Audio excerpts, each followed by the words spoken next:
আতঙ্কের নাম এসআইআর। 4 তারিখ থেকে রাজ্যে শুরু হতে চলেছে এসআইআর। তার আগে মানুষকে সতর্ক করতে কোমর বেঁধে ময়দানে নেমেছে তৃণমূল। বীরভূমের সিউড়ি পুরসভার 18 নম্বর ওয়ার্ডে রবিবার জরুরি সভার ডাক। মাইকিং করে সে কথা জানালো তৃণমূল নেতৃত্ব। ভোটের আগে মানুষকে বিভ্রান্তি ছড়ানোর চেষ্টা চলছে বলে দাবি তৃণমূলের।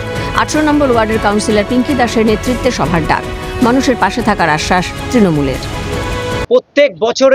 প্রত্যেক বছরেই কোনো একটা ভোট আসলেই দেখা যায় যে কিছু না কিছু একটা করে পশ্চিমবঙ্গের মানুষকে একটা বিভ্রান্তিকর পরিস্থিতির মধ্যে সৃষ্টি করছে এবং বিভ্রান্তি ছড়াবারও চেষ্টা করছে। মানুষ যেন কোনো রকম চিন্তায় না থাকে বা কোনো রকম কোনো কাজ কিছু না করে, সেই সমস্ত কোনো যেন বিভ্রান্তির মধ্যে না থাকে, সেগুলো আমরা কালকে আলোচনা করব। কি কি কাগজপত্র লাগবে, কি কি কাগজপত্র রেডি করে রাখবে। এসআইআর লাগু হতেই নথিপত্র যাচাইয়ে ভিড় জমাচ্ছেন সাধারণ মানুষ। এসআইআর কার্যকর হতেই আতঙ্ক সৃষ্টি হয়েছে মানুষের মধ্যে।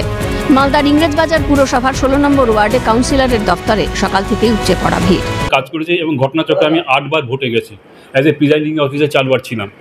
আমার প্রথম জিজ্ঞাসা যারা ভোটে কাজ করছে তাদের তো ওই ডকুমেন্ট দেখলেই তো হয়, তার জন্য আবার 2002, 2004 সো মেনি প্রবলেম। এত এর মধ্যে আসা কেন?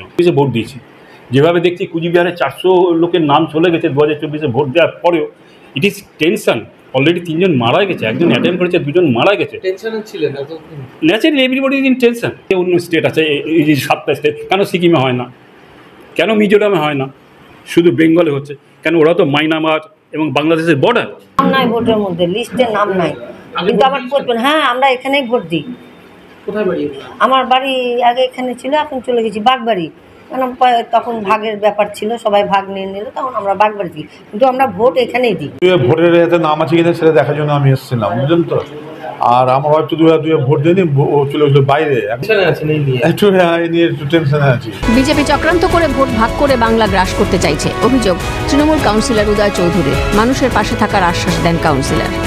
এই বিজেপির যে চক্রান্ত, ওরা যে ভোটটাকে ডিভাইড করে, ভোটটাকে কাটেল করে একটা প্ল্যান করছে যে পশ্চিমবঙ্গটাকে গ্রাস করবে, সেটাকে আটকানোর জন্য আমরা তো সর্বতভাবে নেমেছি। প্রতিদিন আমার কাছে 30 থেকে 40 জন করে আসছে লাস্ট 3 দিন ধরে, এবং আমরা তার জন্য রেজিস্টার মেনটেন করেছি। কারণ অ্যাট এ টাইম আমরা সমস্ত জিনিস খুঁজে বার করে দিতে তাদের অসম্ভব হয়ে পড়েছে। ছেলেরা সবাই মিলে কাজ করছে। পাল্টা কোনোভাবে কোনো অবৈধ ভোটারের নাম রাখা যাবে না, দাবি বিজেপির দক্ষিণ মালদা সাংগঠনিক জেলা সভাপতি অজয় গঙ্গোপাধ্যায়। বৈধ ভোটারের নাম কাটলে যে কাটবে তার বিরুদ্ধে ব্যবস্থা হবে, অবৈধ ভোটার যারা রাখবে তাদের বিরুদ্ধেও ততোধিক ব্যবস্থা হবে। এসআইআর লাগু হতেই আতঙ্কের বাতাবরণ মানুষের মধ্যে। সাধারণ মানুষকে এসআইআর নিয়ে সতর্ক করতে তৎপর তৃণমূল। মুখ্যমন্ত্রীর নির্দেশে সর্বদা তারা মানুষের পাশে রয়েছেন বলে স্পষ্ট জানিয়েছেন।